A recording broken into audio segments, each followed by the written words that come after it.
Well, good morning, everyone. And we're taking a minute while you are entering. We are populating this meeting right now, and it's coming along nicely. Want to welcome you all to the State of the City with Mayor Jim Boulay and City Manager Thomas Spell. And just wanted to mention, we are grateful to have Charter Trust as our sponsor this morning. They're great corporate citizens, and we couldn't do events like this without the support of companies like Charter Trust. So a big shout out to them.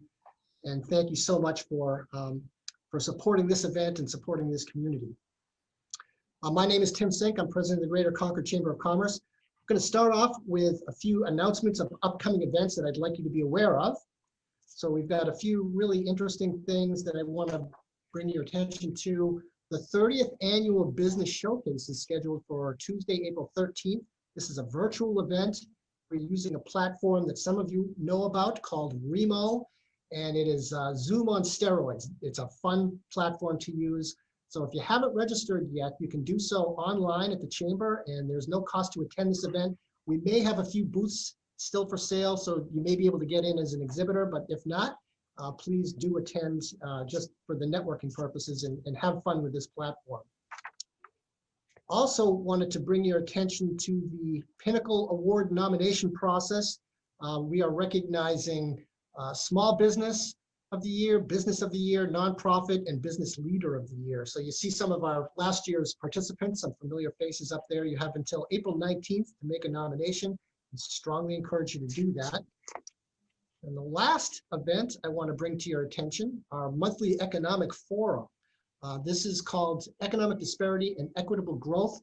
If you recognize the face of the speaker, that's Jeff Fuhrer. He is former Executive Vice President of the Federal Reserve Bank of Boston. He's been a speaker here many times giving economic outlooks. This is with another organization, and we're talking about economic disparity and equitable growth. So you may want to consider, you can sign up for any of these events online. Just go to the Chamber website, concordnhchamber.com, and on the landing screen, you'll see some events. You click on them, and it's easy to register. So now I am pleased at this event. We have the opportunity to recognize Police Officer of the Year, the Concord Police Officer of the Year. Last year, we were not able to host this event due to COVID, so we are doing the 2020 and the 2021 Officer of the Year. So I'm going to read some commendations provided by Chief Bradley Osgood. So we are pleased to announce the 2020 Police Officer of the Year, Melissa J. Pfefferly. Officer Pfefferly has served as a police officer for nearly 15 years. Over the course of her career, she has demonstrated that she is a versatile, highly motivated, team-oriented, and professional police officer. Officer Pfefferly holds a number of specialty assignments. She serves as a rape aggression defense instructor and has taught this program to dozens of community residents over the past few years. She is a member of the bike unit and has provided outstanding community policing efforts in the many patrols and detail she's been involved in. Officer Pfefferly is one of 2 police officer TASER instructors, where she is charged with training all new police officers and recertifying officers annually. She is a certified DARE instructor and has taught this important lesson plan to many children in the Concord schools over the past several years. She also serves as patrol evidence technician and is one of just a few Concord police officers that have completed crisis intervention team training.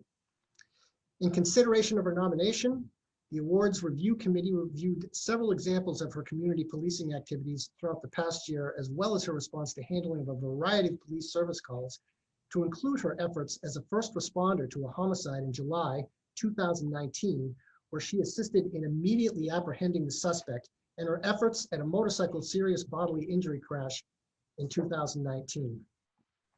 In 2019, she was awarded the Commendation Bar for meritorious service for an exceptional demonstration of police work, bringing public acclaim to herself, the department, and the police profession as a result of her devotion to duty and service to community during a call for a service involving a male who repeatedly was stabbing a woman on Branch Turnpike.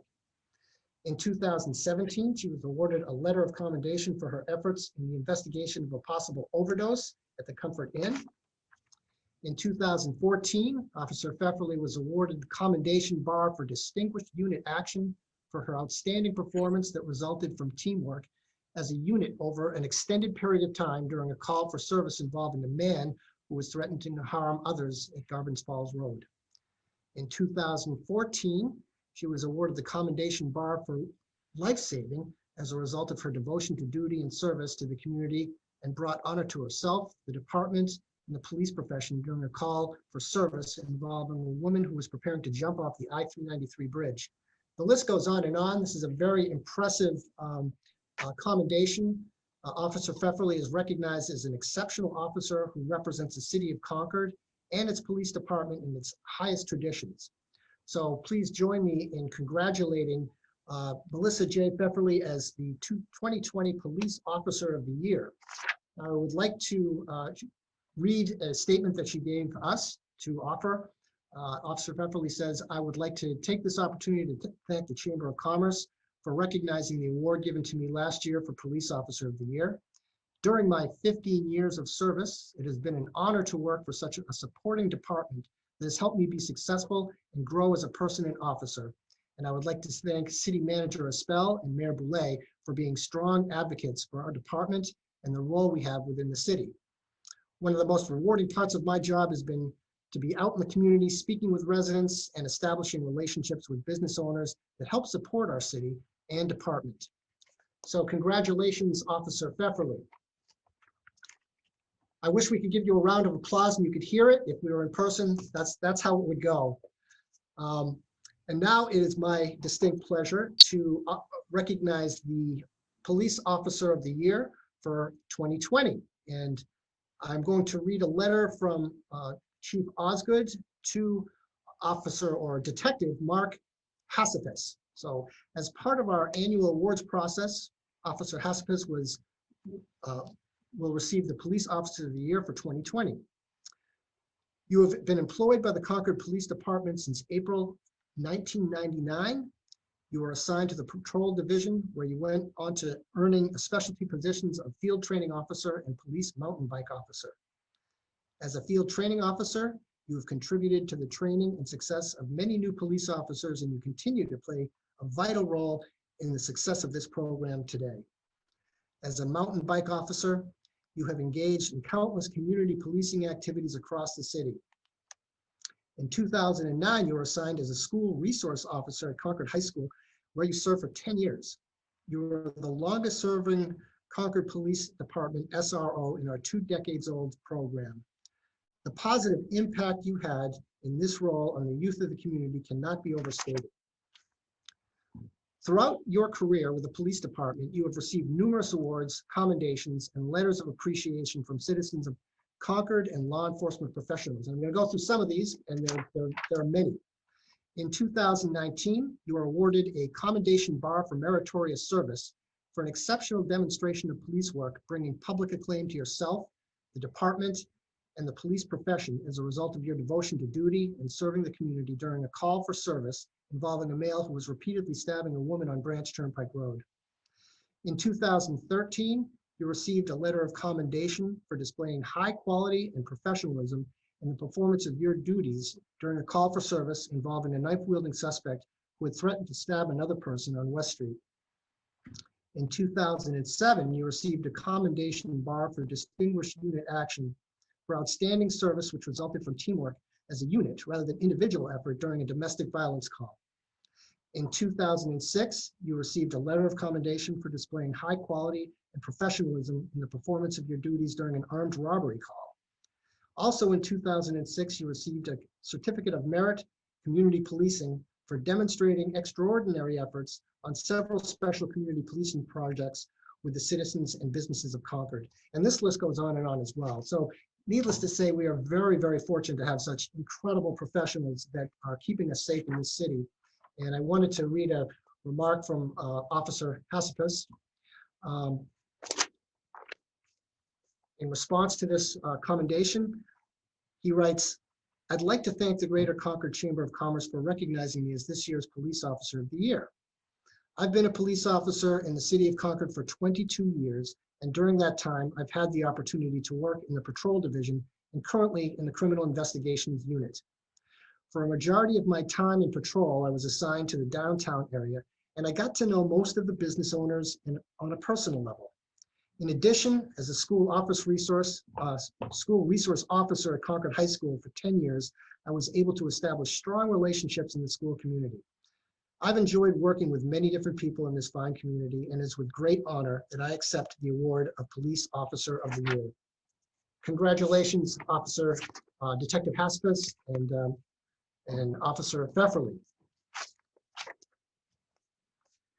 At this point, I would like to introduce very briefly our speakers today. This is not the first time we've done this event, and we're very pleased to have back with us Mayor Boulay, who has been a member of the City Council in Concord since 1998.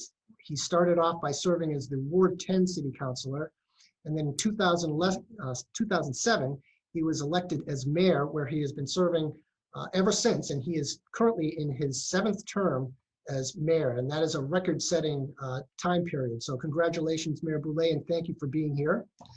Also want to mention City Manager Thomas Spell, who was recruited to join Concord in 1998. He started off by serving as the city's first Director of Community Development, and then in 2001 was appointed as Assistant City Manager, and in 2005 and onward has served as Concord's City Manager. So thank you, City Manager Spell, for this. We really appreciate your being here. A few logistics before we turn the program over to our speakers. You will have an opportunity as an attendee to ask questions. If you look at the bottom of your screen, there's a Q&A button. Many of you are familiar with this. Anytime during the presentation, you can click on that Q&A button, you can type in your question, and then at the end of the presentations, we will run through the Q&A. So don't be shy, type in your question anytime, and we'll facilitate those at the end of the program. We'll get to as many of the questions as possible. So at this time, I'll turn it over to Mayor Boulay. Well, thank you, Tim. I appreciate those words. And before I start, I want to take a moment to just simply say thank you to the Chamber. I shared these comments during the welcome remarks of the Citizen of the Year, and I think it's worth repeating. No one could have imagined over the past year what we've all been through, and there's no question we've all felt all the challenges and struggles over the past year. But what the Chamber's been able to do with you, and I want a specific thank you to your staff and to the board of the Chamber as well, and everything you've done to keep people connected. The fact that you have adapted the new ways of connecting people, sharing information, whether it be through the webinars or these virtual events. It's made a tremendous difference in our community, and I really wanted to say thank you to the Chamber. Secondly, I really want to give a thank you to our city employees. As much as it was challenging for everyone in our business community, it has been equally challenging for our city employees as well. And I want to share with you just this was something I received recently, and I thought it was worth noting. I think it gives a good summary. This was a constituent who recently said, "This is my first trip to City Hall since the pandemic, and it was very efficient, and everyone was very friendly, especially the greeter." So, that I think encapsulates kind of people's experience with the city. We've had to make lots of adjustments, and our city employees really do miss the interaction that we used to have with customers. But as you can imagine, as things get better and more people vaccinated, we'll make those adjustments to get back to a more normal, traditional. But for the meantime, I think they've gone above and beyond to adapt and to make everyone's experience as best they could. So the last thing, they'll dispel the rumors that that is not a Bob house in front of the City Hall. They're not fishing in there, but thank you to the city employees. I also want to say thank you for recognizing our Police Officers of the Year. Both Melissa and Mark, I know them, and they are not only outstanding police officers, but they are such great representatives of our city, our public safety in our community. And as you can see, they're both long-term employees, and we have, I think they're but great representatives of many of the outstanding officers we have in our city. So I really want to thank you for recognizing them as well. They do great work. So today, what we're going to do with this new format, Tom and I, it's going to be a little more free-flowing than perhaps we have done in the past. We are going to take you through PowerPoint presentations and make ourselves available to answer questions afterwards. I'm going to talk a little bit about some of our financials and our upcoming budget. And I've asked Tom to take us through several of the projects that are going on in the city. Selfishly, I think the reason I asked him to do that is I usually get texts or phone calls from my friends that say, hey, what's going up on Loudon Road? What's happening here? What's happening there? So hopefully this presentation will answer those questions and I won't have to get those calls and you'll know exactly what's going on. So I look forward. It is my pleasure to be able to say to you that the state of the city is as strong as ever and we are as healthy as ever. So I'm very proud of where we are. Tom, if you could take us to our first slide.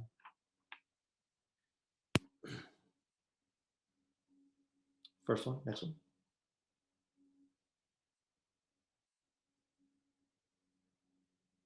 So our fiscal management.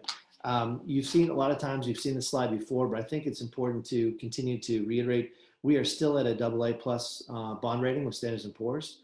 We continue to receive recognition for our budgeting and our financial reporting. 25th year with the Certificate of Excellent Achievement, as well as our 6th year of the Distinguished Budget Presentation. So it's, I think that's important to note. I think that our finance department, Ms. LeBron and Mr. Spell do an outstanding job at presenting the budget to us and give us a great platform for which the City Council works with every year. One of the concerns that we had when it came to the unknowns of the pandemic were, are people going to be able to pay their taxes? Are we going to be able to function to pay our bills and pay the school system and the county and et cetera? So it's nice to know that, and we're measuring from year to date, if you will, the collection of the tax rate right now is 97.4%. So that's actually even a little slightly higher than it was a year ago. So people are paying their taxes. We very much appreciate that. It allows us to continue to provide services that people demand. And, but we're well underway. So in terms of our budget overview, I think this is important. So last year when the City Council met, there were a lot of unknowns. We talked about how we were going to do a much closer look each month following the adoption of the budget to make sure that we didn't see any spikes and we were ready to respond quickly. But through the financial management, I think Tom does, as I said earlier, an outstanding job, and I want to give Brian LeBrun and his team the same credit. We came in, the City Council came in with a 0% increase in our tax rate for last year. But because we were able to respond quickly to the pandemic and also not only respond quickly, but we had anticipated about $33 million in increased tax value. We ended up with about $60 million in increased value. And that is done. And one of the reasons for that is when you're putting the budget together in the spring and June, you don't know what the DRA, Department of Revenue Administration, is going to actually set for our actual tax rate until the fall. So that swing of an additional 30 million or so made a huge difference. And as you can see, from FY20 to 21, we're actually $5.5 million less a year to year. So that's an increase, a huge decrease. And I think couple that with the no increase in the tax rate, we've done rather well.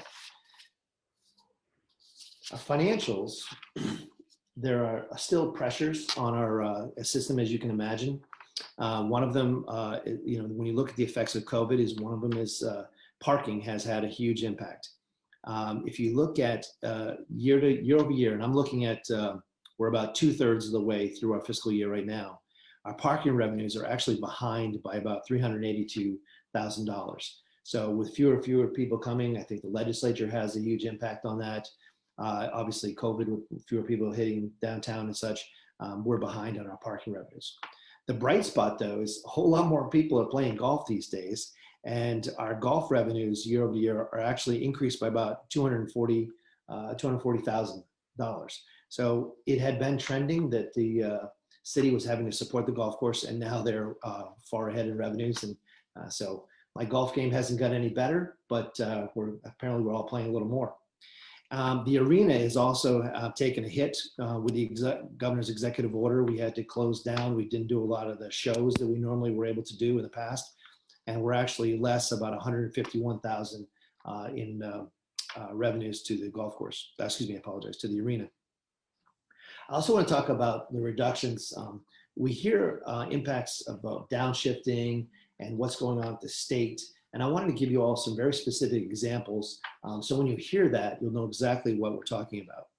So the first one, the state aid grants. This is for wastewater, for instance, specifically for wastewater. And in the past, this legislature has always, the state has always encouraged us. They've passed laws, programs to encourage our clean rivers, clean water, all things that we support. And they have financially partnered with the cities and towns to support those efforts. So we as a community, you taxpayers, we've made investments in our wastewater system. And then the state would then do their share of the cost for encouraging us to do those. So for July 1st, 2021, for instance, we were going to see $263,000 from the state, which we are going to receive zero. Next year, we were anticipated to receive $255,000, and we are going to receive zero. So we've made those investments that the state has wanted us to do and encouraged us to do, and now they no longer are giving their financial support, which they've done in the past. So, we anticipate 0% in the future. The other one is the municipal bridge revenue, and the idea has been the state has actually put together a budget of about $7.6 million. They've reduced that to $6 million for the entire state. And why that matters is probably the specific example I can give you is the Loudon Road Bridge over the Merrimack. That is a project that we have wanted to do in the city. Our Transportation Advisory Committee has looked at it. We've tried to look at how we can increase safer pedestrian travel, bicycle travel over the river, as well as just simply replacing the bridge. We're going to see a whole lot less. That's not going to happen. But the impact of what I've been talking about, just to give you an idea of what our actual tax rate, in Concord, our overall tax rate went from 27.78 to $26.76. So it's decreased. And in Merrimack Valley School District, which I think is really important because the city's made huge investments in that district, the tax rate from $34.10 to $29.93. So the management has been strong. The downshifting that I talk about, I also want to talk about a couple of areas that one you hear about. And one of them, if you look at this chart, it's over the past 10 years or so. And when you look at revenues of downshifting, here's the two simple examples. One of them is revenue sharing. Now the state, in fact, the House just passed a budget yesterday. And one of the items there in House Bill 2 is a hold or a continue to freeze revenue sharing to cities and towns. And if you look over the past 10 years at what the city has lost, we've lost about $15 million in revenue sharing because they've frozen it. Rooms and Meals or Meals and Rooms is another example where they've never actually fulfilled their obligation for the formula back to cities and towns. And so Concord has actually lost about $16 million over those 10 years. So the other one, the big one that I think we all need to just really get our heads around, and that is the retirement cost and how that is downshifted. We, the city, municipal side, will see a increase to our expenses by $1.3 million. And we're not alone. The school system, and listening to some of their budget presentations, their costs or increased expenses about $1.3 million as well. So that number, just the municipal side, is about 22% increase in our cost. And keep in mind that the employees don't see any additional money, the city doesn't see any additional money, and we're just paying the bill. So you're not getting any higher quality services, you're not getting any more services, it's just simply a bill we pay. There are also, besides these just simple downshifting costs, there's also state regulatory changes that are made.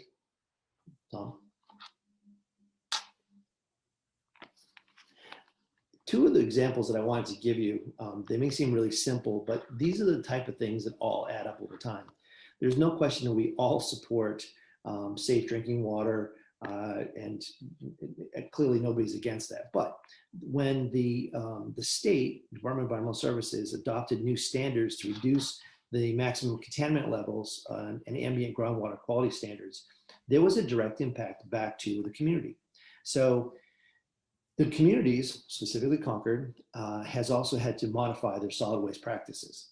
To give you an idea, is that Concord used to actually take in about $300,000 a year because we would process surrounding communities' wastewater, and then we would actually be able to distribute it. So there was a $300,000 revenue source.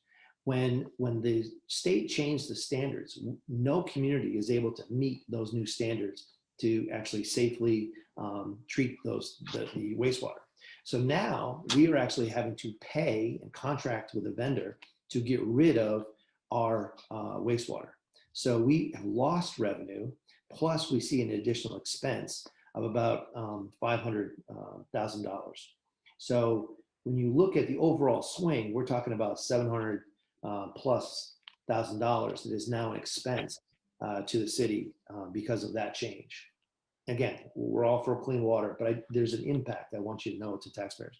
The second one was it doesn't seem like much, but the New Hampshire Building Code was changed so that communities like ours, and it really affects probably 4 communities more than anybody else: Durham, Keene, Plymouth, and Concord, places where there are a lot of state buildings. But the communities like ours can no longer charge the state for building inspection fees.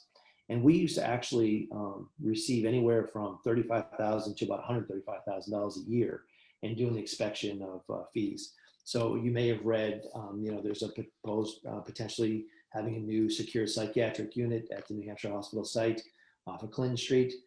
So typically we would have gone in, our fire department, our code would have gone in, done the inspections because they use our water system, they use our sewer system, et cetera. Now we don't do that. And of course, the state does demand services of police protection, fire protection, et cetera, but we no longer get those fees. And that's just another example. Interest income, you've all seen this one. With low interest rates, it's been great for both folks who are refinancing their homes or dealing with student loans or whatever it might be. But just to put in perspective, in FY20, we collected about $613,000. We budgeted in FY21 about $390,000, and we revised it back in the fall to be about $140,000. And interestingly, we anticipate collecting about $48,000. So although it's great for some, it's not great for cities and towns. So next year, when we budget for FY 2022, we're probably going to budget somewhere between $45,000 and $50,000 in interest income. Just another hit.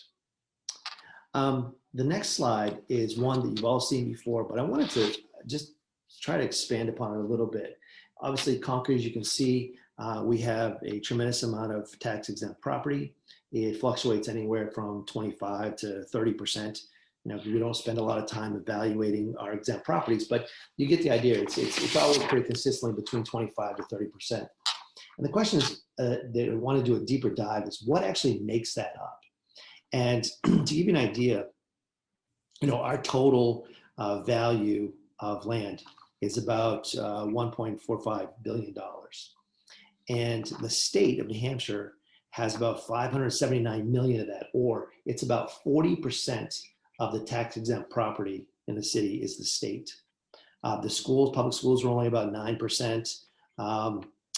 Private education is about 8%. Charitable organizations, property make up about 12%. Our faith community makes up about 10%. But as you can see, the overwhelming tax exempt property in the city, 40%, is really made up of the state. So I think that's important to note. When you add that on top of wastewater grants, building aid grants, cost of retirement, you can see the impact that the state has on our community. I'm going to turn it over to Tom now and have him talk a little about some of the projects the city's been dealing with. And Tom, all yours. Thank you, Mr. Mayor. So what we'll talk about is a couple of projects and the city's role and involvement with that. And this is something that the city council has wanted to be quite active making projects happen and keeping businesses in town, so it is retention and recruitment. And we'll go over a few of those just to give you some examples of what's been going on this past year. So Eastern Analytic is the new corporate headquarters that they do environmental testing, laboratory work. The project is actually in the last lot of the Antrim Henniker project out by the airport industrial area. And we started that partnership with CRDC about 15 years ago. And so what we ended up doing is a financing package with CRDC. The city's share of that was about $287,000. This is a Concord-based employer, been here for 25 years. They have 32 full-time jobs. They're adding 3 to 4 new jobs. It's going to add about $50,000 per year in annual tax revenue. The city also, for this area, added a $400,000 sewer pump station for the park. So there's a nice add, or a save actually, and a add to the business community out there in the park. One of the other projects you're going to see coming up is the Statesman Building, right over on Pleasant Street Extension, where former the lighting center used to be, the lighting place. It's a 7,000 square foot building. It was vacated in 2017. Has been vacant since that time. This is going to be folks from Wilcox and Barton will be moving in here, moving up from Londonderry. They're a civil and environmental engineering firm. We ended up doing, the city council approved a 9-year 79E tax benefit program. So essentially, when people talk about the preservation of historic buildings in the city council takes that very seriously. So this was a way to do a 5-year base tax increment financing district, actually project on this one, in an additional 4 years, because the improvements will meet the Secretary of Interior standards on this site. That will save the developer, Wilcox and Barton, about $130,000 total over the life of the project. It's a win because it actually, the building was built in 1912. It preserves the building, invests in the building, brings a new company to Concord, adds 10 employees, and really puts what is now really a blighted site back into use next to, of course, the other project the city council did just recently, the Endicott Hotel, helping save that building with doing a project with Catch. Want to go through a little bit of a timeline on the Allied Leather Tannery and the Amazon Realty property that we were involved with since 2001. So this was actually the condemned Pinnacle Mill up in Pinnacle. The city purchased in 2003 the first batch of these properties, and we actually continued to acquire those through about 2012, putting together the land assembly. There was a total of about 8 properties, little over 6 acres, from 4 different property owners. And actually the city began the tannery project in 2002 and created a tax increment financing district in 2010. The city has invested a total of $6 million in this site, and of which $485,000 was supported by the tax increment financing district. So to show you kind of where this has gone over the years, this is the same site in 2008. And you can see the city invested in cleaning up the property. This is, you'll recall, this is where the chromium tanks were found polluting the area. This is the chromium hexavalent 6, very deadly chemicals buried in the ground from the tannery. The city has been involved in the cleanup of that, working with the feds in the state. We also received a $500,000 CDBG grant to make improvements here. We sold 2.5 acres of this property to Caleb for the full asking price of $540,000. I'll show you that in a minute, and retained an acre and a half along the left side of the slide for Riverfront Park. This is what the project looks like now in 2020. You can see to the upper part of the slide, that is where Concord Hospital is. They completed their project. It's about a $2 million project. It's about 4,000 square feet left to develop of that site. Actually, one of those buildings, in one of those buildings. The Caleb property, which is actually the building you see right in the center of the screen, that has a $7.6 million development budget. There's 34 units in that building that you see there now. 31 are affordable, and 3 are market rate. And one of the reasons the council was very much interested in this project is, a lot of communities talk about what they're doing to encourage affordable housing. This is actually a city-owned property that the city spent its dollars and other dollars that are required to clean up the site and actually work with the developer to get affordable housing into this project.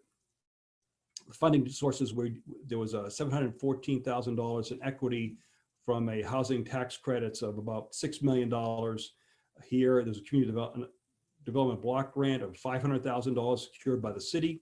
And also there was the Hampshire Home Finance Home Program dollars, along with traditional bank financing. There's another phase which you see between the 2 buildings, which will be coming hopefully this time next year, which will be about 20 units. Again, that will be broken up by 17 affordable housing units or units and 3 market rate units. Overall, there'll be 40 1-bedroom units and 14 2-bedroom units. And we'll essentially sold off about 4.5 acres of the 6-acre site, saving the 1.5 acres for a park for the future. This is what that building actually looks like. The first phase of the Caleb project came out quite nice. And we're looking forward to the next phase, which should be coming up very shortly. This, again, city council really is focusing on making affordable housing real in Concord. So this is over on Village Street next to the cemetery. The city owned acreage there. There's also property bought by Catch, and the city sold its property to Catch, and those properties were combined. The idea here is that there'll be Catch paid, I'm sorry, went too far. Catch paid $75,000 for the city's property, which is slightly more than assessed value. Catch's apartment complex is subject to taxation and will pay between $50,000 and $80,000 a year annually property taxes. The vacancy rates for apartments and housing really in Concord for the last 2 years have been averaged between 0.8 and 1.4%. And because of that, the city council decided it needed to actually, it has for years, been involved in this, making these projects real. This project like Catch will have a total development cost of $10 million, and there'll be 42 units here. So as you drive up Village Street, you look over to your left, as you're heading towards Pinnacle, you'll see the foundation work going on actually today. Now, I just want to show this is one example of several projects that are coming up. This is 70 Pembroke Road.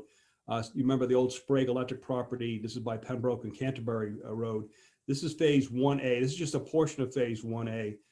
This is 236 units that have received, of residential that have received approval from the planning board. This will be followed by future phases of condominium townhouses also on the site.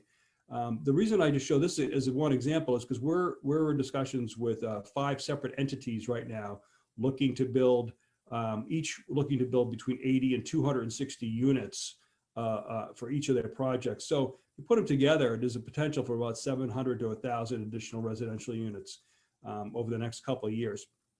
Will they all happen? Very likely, I don't think so, but because I think they'll depend on which ones happen first. But you can see the demand is here, and also the interest is here, is making something happen. And we're going to continue to work with these folks to make sure that they do quality projects and address a real need. The mayor wanted me to talk about some of the city secured grant funding that we've received. So one of the approaches the city council wants to take is actually working with our partners in the community and to go out and get grant dollars for those groups. So there was special dollars under the COVID financing programs that were out there. So CDBG had a special COVID-19 fund. So the city put together a grant, a total grant project, and you can see the numbers. I don't have to read them to you, but you can see it's the Concord Coalition to End Homelessness, the Friends Program, Friendly Kitchen, Family Promise, and then of course the city's own Human Services Department. So you put all those together, we were able to get about $485,000, $500,000 in grants to help assist these groups, these organizations deal particularly with the homeless situation and the housing folks who really were in desperate need. Also, in addition to that, this is news for mayor and for the rest of the city council. Just this last Thursday, we received notice that we received a $734,942 grant for Riverbend Community Mental Health that we're working with to renovate many of their residential units in the medical office space. So again, we have a partner in town. We work with very closely in all facets of our organization, and it'd be good to be able to help them. And we were able to secure a grant for about $750,000 for them. So, Mr. Mayor? So I wanted to just point out the next two projects that the city has been involved with. And as you know, the city council and the community have been very supportive of our historic properties in Concord. And we have done a lot of positive work, I think, in securing these buildings. The ones you probably easiest to talk about are Endicott Hotel, as well as the Bank of the Hampshire stage. These are buildings that were saved, I think, and really renovated to do positive things. But the city stable, I wanted to point out, because I'm not sure everyone always, it's one of those buildings you pass by and you may not always notice, but this is the former Concord Public Works facility up on 111 Warren Street. The new comp building was actually built on North State Street in the 1990s, and this was abandoned at the time by the city, and it was transferred to the school district as part of the Concord High expansion back in 1994.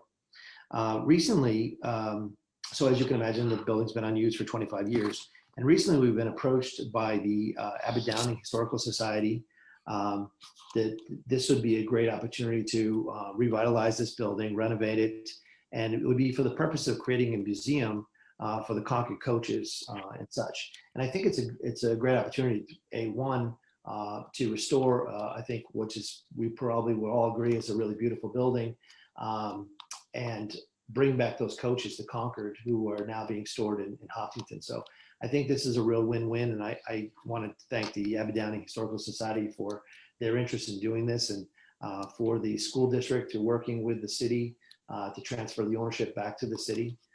But I think this is going to be a great project and a real win for everyone.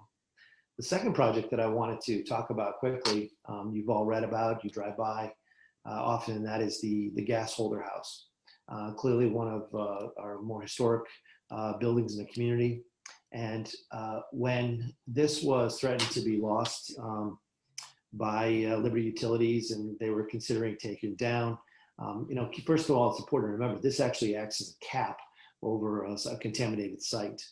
But I appointed a committee made up of not only city councilors, but members of the community to go and to examine what are the possibilities, what are the opportunities with this.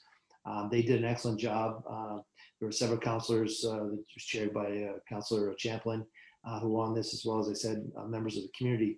But when they came back with the report, what I was most happy about was the fact that in January of this year, the city council voted unanimously that this was a priority to preserve this building, and it was in the best interest of the community. So since then, there's been a MOU, or a memorandum of understanding, that's been developed with the New Hampshire Preservation Alliance, and I want to give a thank you to them. They have been wonderful partners in their community regarding this building as well. And not only with them, but with Liberty Utilities for the preservation of this gas holder. So that was drafted, and the city council will review that soon. But the Alliance, they went out and they were able to secure an anonymous donor who was willing to contribute up to $500,000 towards the building's preservation. Liberty has agreed to match the donor's contribution for the stabilization of the building. And I think with that, we're able to secure the building, and it will give us a bit of a breather to figure out as a community, what do we want to do? So on the April meeting, April 12th, next Monday, the council decide how to move forward. But it's my hope that the city will move forward with the memorandum, and we will be on our way to saving the building. But the challenge will be, what does the community want to do with this building in the future? And I think that being able to stabilize it will give us that opportunity to have that discussion. The city, just for your note, has about $25,000 in funding that they helped pay for some of the studies. And clearly we have a significant number of hours and staffing time that's been involved with this. So it's been a real community effort. And I just wanted to give a quick shout out to all those people who've been involved and done such good work to save something I think we all can agree this is an important part of our community. Tom? So the next project, actually, the mayor wanted me to talk about was the LED street lighting project. We're working with Unitil. We have bids that are going out here. This picture just is an example of showing you the difference between the high pressure sodium, low pressure sodium, and the LED lighting. You can see up to the top part of the picture, you get that orange glow. And that's really not part of what the city council's dark sky policy and planning board's dark sky policy is. So we're trying to move away from that. So the city council has approved $718,000 to replace the 2,100 streetlights that are out there around the city. It'll be done through a $325,000 grant from Unitil, along with $325,000 of on-bill financing. And we need to also pay for the underappreciated cost of the existing streetlights. That's about $68,000. So that undepreciated dollars combined with the other dollars comes up with the $718,000. By doing this, we'll save about $616,000 over 10 years and actually have a much better looking night view of the community. And you can actually about what type of lighting will be going in. If you've walked downtown, the lighting there is about 2,700 Kelvin. We'll be doing about 3,000 Kelvin on the streetlights because they're a little bit higher, but they will be directed down, and I think there'll be a lot less light pollution in this community. While I'm talking about energy here, we also have a weatherized Concord program that we've launched through Energy and Environment Advisory Committee. And we're also we're working with New Hampshire Saves in the Community Action Program.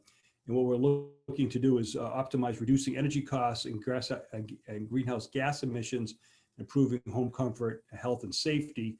Our goal is to weatherize at least 80 homes during 2021. And we're well on our way to that. You can go to weatherizeconcord.org for more information on that. In addition to this, we've also, City Councils have passed a solar ordinance working with the Planning Board and the Conservation Commission and the Energy and Environment Advisory Committee, so that the ordinance allows the developments of solar array fields of up to 50 acres throughout the city. So we're hoping that people will take advantage of that and help our move to solar energy. And one of the things you should note, we've continued and we've done this for a number of years, the city's electricity that we buy for the city organization, that's from a 100% renewable sources. So it's really wind power is what we're buying. So just wanted to touch on those energy pieces. And then briefly, because I only have probably less time than I have, that can make this work. But Tom, you know what? We knew Tony Clinton was going to ask this question about an update on Exit 17. Look, you anticipated this. all right, okay. We're ready to answer his question. So I'll do it. So the Interchange Development Corporation. So City Council, the reason we wanted to add this one on this agenda is because on Monday night, the City Council will be voting on this. So this is a 43-acre site up off Exit 17. It's for the city, it's a $4.78 million project.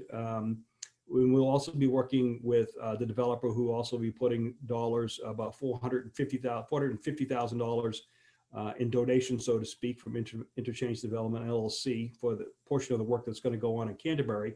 Phase 1 will be 80,000 square foot supermarket. You see Market Basket, with the potential to add 20,000 square foot retailer, and then a 13,000 square foot state liquor store. So Leslie will be happy about that, and wine outlet on a 4-acre pad. There's a section of Hoyt Road, as you can see that road on the very top part of the slide. That's really US Route 104. That's under the jurisdiction of the New Hampshire Department of Transportation. So we need approvals from DOT really to do any work here at all. The proposed improvements are going to include the reconfiguration of the intersection. You can see the roundabout there to the upper part of the slide. So we're redoing Hoyt Road, Whitney Road, Old Boyce Road intersection into a 2-lane roundabout. We're going to reconfigure and reconstruct the southbound ramps. That's over to the right-hand side, actually onto 93. So the city's going to be spending its dollars to change those ramps, which you can see that yellow line at the top part. We're going to be reconfiguring the Hoyt Road, Hannah Dustin Drive intersection. That's over on the Canterbury side. The developer will be paying for that portion. And we're also going to be reconstructing the intersection of Whitney Road, Concord Crossing. That's the roundabout right essentially in the center of that plan there, which is the primary driveway into the project. There'll be also various drainage improvements. Phase 1 has an assessed value, we anticipate about $12 million, which will be about $378,000 in new taxes and about $9.5 million overall in new assessed value, which would be about, so overall about $293 in new $1,000 in new taxes. If you look at what the renderings of the market basket tells us they'll have about 65 full-time employees, 275 part-time employees, and the retail tenant, which is right down at the end on my right-hand side of the slide, will have anticipated to have about 80 employees.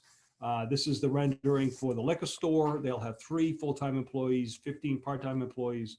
And again, the council's vote on this is Monday night. So they've had their public hearing and taken input. So now it's just a matter of city council deciding whether or not to move forward with the project.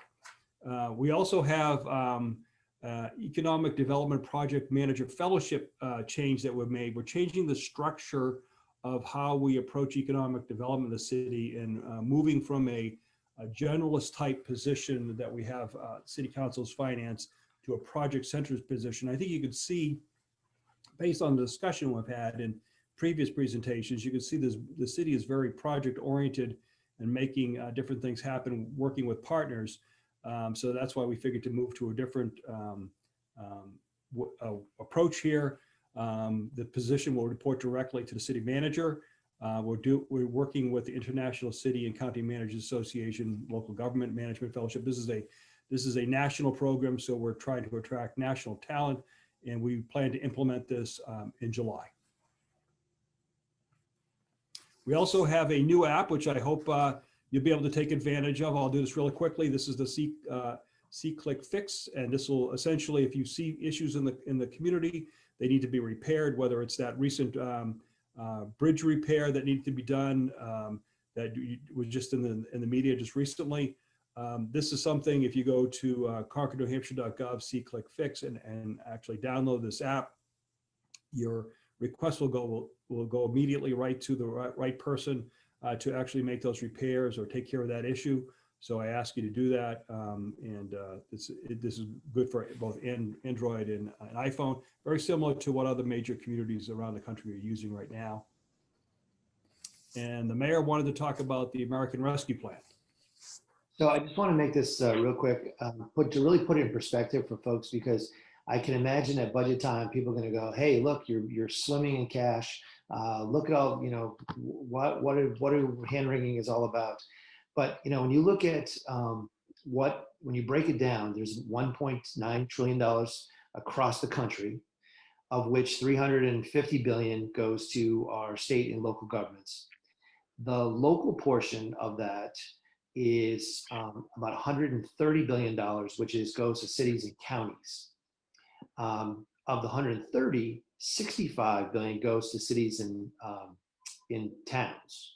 When you look at the 65 billion, 45 billion of that goes to metro cities. So those with populations over $50,000. So when you start subtracting all these things out, there's about $20 billion left for all communities across the country under 50,000, which leaves the estimated approximate number that the city of Concord should anticipate is about 4.3 million over 2 years. And when you start looking at the 4.3 million, I'm going to say thank you. I'm very grateful, and it's going to be extremely helpful. But when you go back to the beginning of what I was talking about, when you get a bill for 1.3 million each year, and you start subtracting it out, and then you see the loss that we had in grants and other things, it doesn't leave a whole lot of money. In fact, it's pretty much all gone by the time you think about it. So again, I'm grateful. I think it's being positive, but the point that I want to make is there are going to be a lot of other community organizations who are also going to be receiving funds. And as a city, I'm going to be looking to reach out to those partners and to leverage those dollars with other organizations who are receiving them in the community. So I look forward to those conversations as well. The last thing to keep in mind is there's going to be a lot of restrictions and strings as to how this money can be spent, how it cannot be spent. So those rules are being determined as we speak, and we'll know a whole lot more, I suspect, by in May. So I think that concludes Tom and I, our presentation. Hopefully we've shared some information with you that might be helpful. And as Tim said at the very beginning, we'll be glad to answer any questions that we could. Okay, thank you very much. That's a lot of information. We do have a few questions love to run through if you have the time to do so, Mayor and City Manager. The first one is a citizen writes that neighbors and I are aware that the state of New Hampshire is preparing to move the forensic hospital from state prison to the corner of South Fruit Street and Clinton Street. Is there anything the city can do to protect this neighborhood? Sounds like an area of concern. Well, I think I can quickly address that. As you know, the previous biennium, the state did appropriate dollars to do an evaluation study of this. And in the governor's budget, there were money appropriated, I believe, to fund a new secure psychiatric unit over by the courthouse on Clinton Street. The House, if I remember correctly, I believe, took that money out of the budget yesterday during their adoption. So I don't know where it stands because it's going to go to the Senate and they're going to have those conversations. But anybody who's concerned about this, I strongly advise that they reach out to the delegation.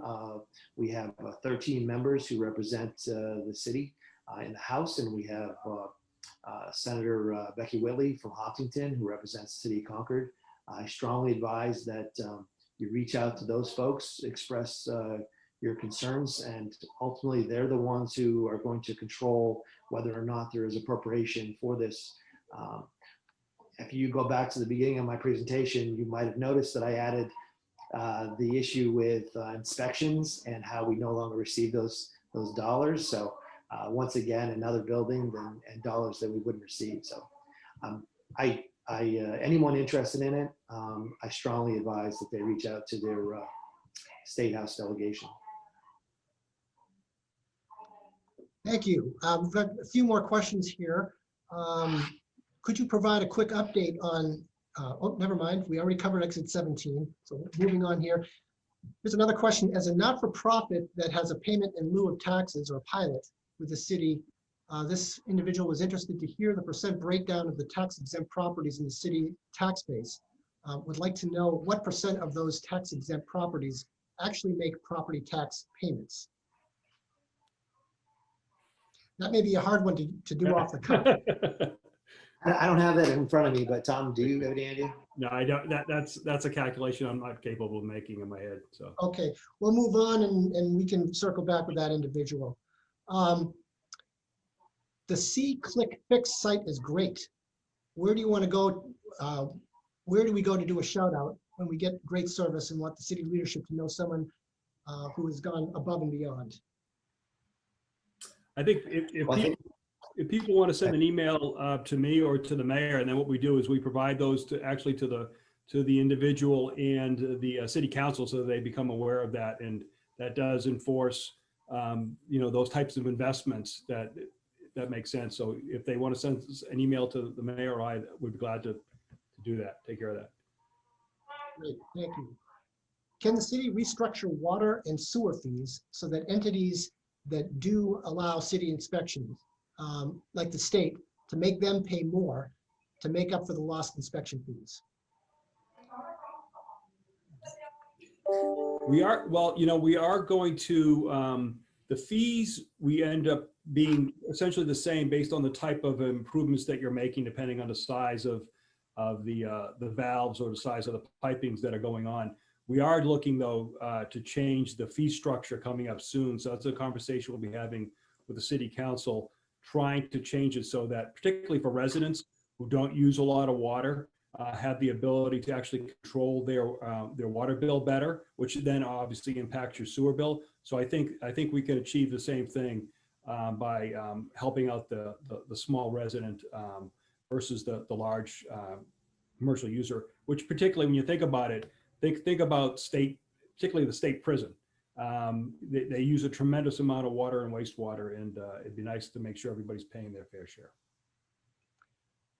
This next question is more of a statement, but basically saying, isn't it the state senator's job to look out for Concord and not allow state hospital in this key residential neighborhood? I guess referring to the Fruit Street project. So out of respect for that person, I just wanted to get that point out. I've got a quick question.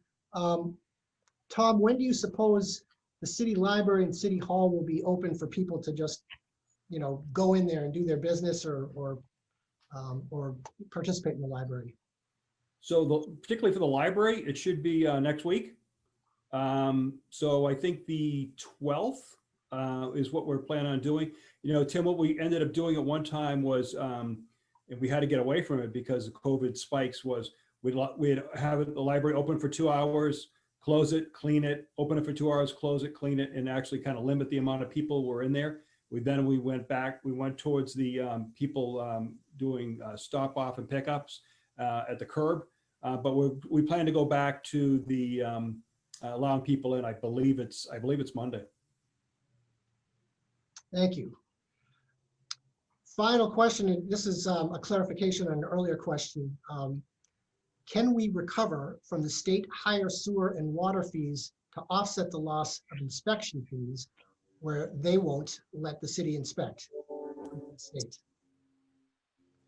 The fees are, obviously set by city council, but we've never been able to charge different, it's an equal protection type of issue. So we actually charge everybody, whether it's the county, the school districts, the state, the federal government, commercial users, we actually have the same rate for everybody. So I don't know if you'd be able to break that out that way. But to further answer your previous question, Tim, on City Hall being open, City Hall's open now. You can come in. You just can't come in, run around crazy without a mask on. So you just, you stop at the kiosk the mayor talked about, which is paid for by grants, and then you can come in and go register your car or get your birth certificate or whatever you need to do. You can come into City Hall. We've been doing that all along. Thank you. Final question. Where does the city leadership see further office, medical, and high-tech development taking place? That is a great question, and that is a question in which somebody actually somebody knew that question. That was that is something that we as a council really are going to have to be careful and very protective of.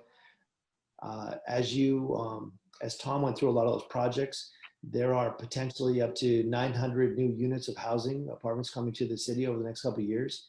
And I think with that growth, we're also the world may never look exactly the same in terms of commercial and how we use office space.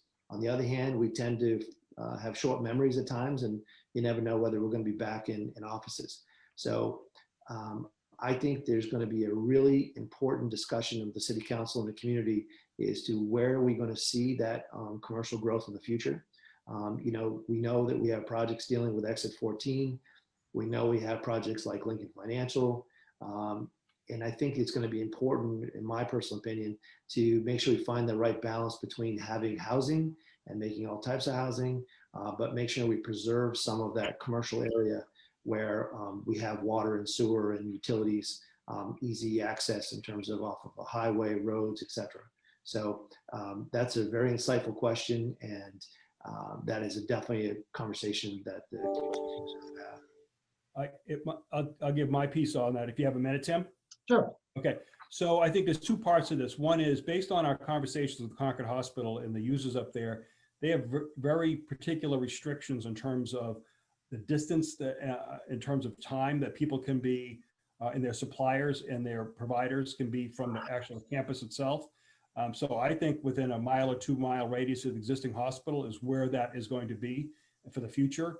But I think if you go back a little bit, we've been trying to work with, particularly with Concord Hospital on this for for about 20 years. I can recall when Mayor Boulay talked to, at that time it was Mike Green, and about can you relocate use of off the campus to outside areas to, one, reduce traffic, but also free up areas in the campus for other types of hospital medical use, which is why you see the exit 16 Concord Hospital presence there, which is why you see them up in Pinnacle, which is why you see them in downtown Concord near your building there. That a lot of that is related to the fact that we work with Concord Hospital to try to move and make them happen in other places outside of the existing campus, freeing up campus space. But the problem is they've done all that, they've done all the right things, and now they're running out of space up there too. So we're going to have to find other areas pretty close to the existing campus for that to continue to expand. And that really is in the best interest of the community. Well, thank you for that. We're running a little bit over. This was great information as usual. A lot of information. This is a not to miss event, I think, if you are interested in what's going on in Concord. So thank you, Mayor Boulay. Thank you, City Manager Thomas Bell. And one last shout out to our sponsor this morning, Charter Trust Company, for supporting this event and supporting many other initiatives in the city. And thank you all who attended this event. Thank you for being here. And we look forward to seeing you at future chamber events. Take good care of yourselves. Thanks, Tim.